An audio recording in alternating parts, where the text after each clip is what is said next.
Hey, good morning. Hope you're well. It's early, as pretty much all of these are, 7:03 a.m. For those of you who've watched some of my videos, you know I like to get up early, whether it be on this channel or my other one.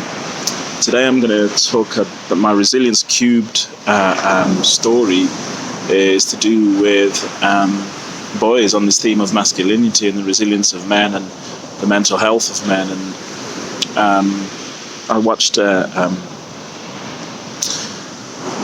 5 episodes of a podcast called About the Boys.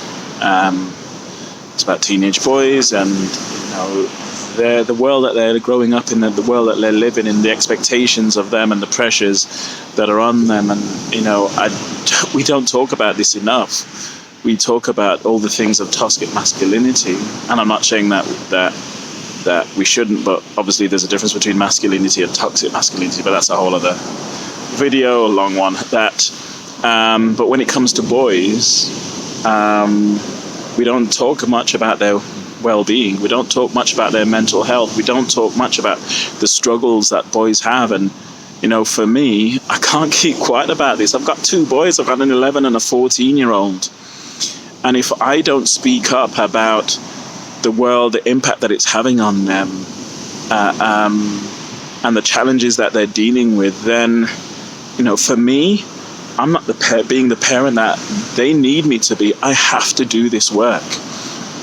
It's not I need to do this work. I want to do this work because it's imperative that I do it in order to show them that there's a different way. There's a different view of masculinity. There's a different way to be a boy. There's a different way to view the world than all the pressures and things that society and social media and mainstream media at large is trying to tell them, that this is the way you are a boy.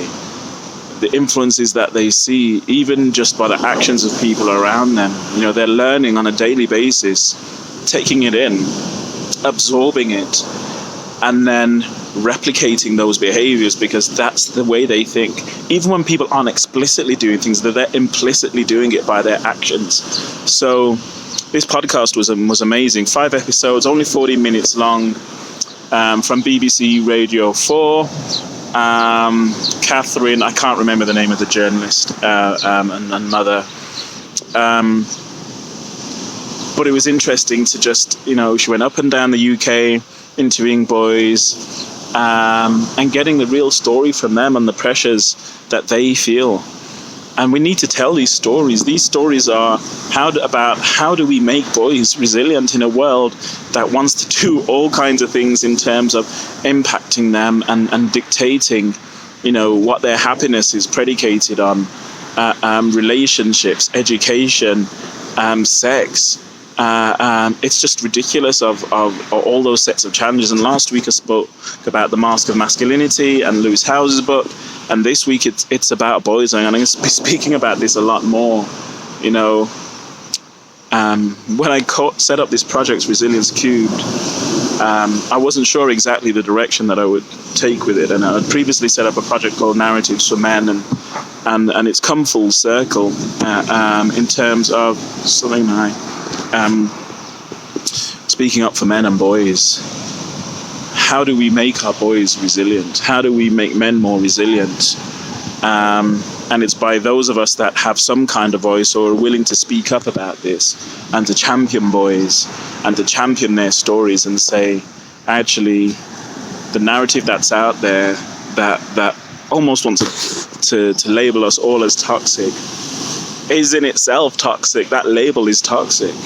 And so we need more men and boys to speak up about that. So anyway, I guess you can see how passionate I feel about this. As always, blessings and love. Peace.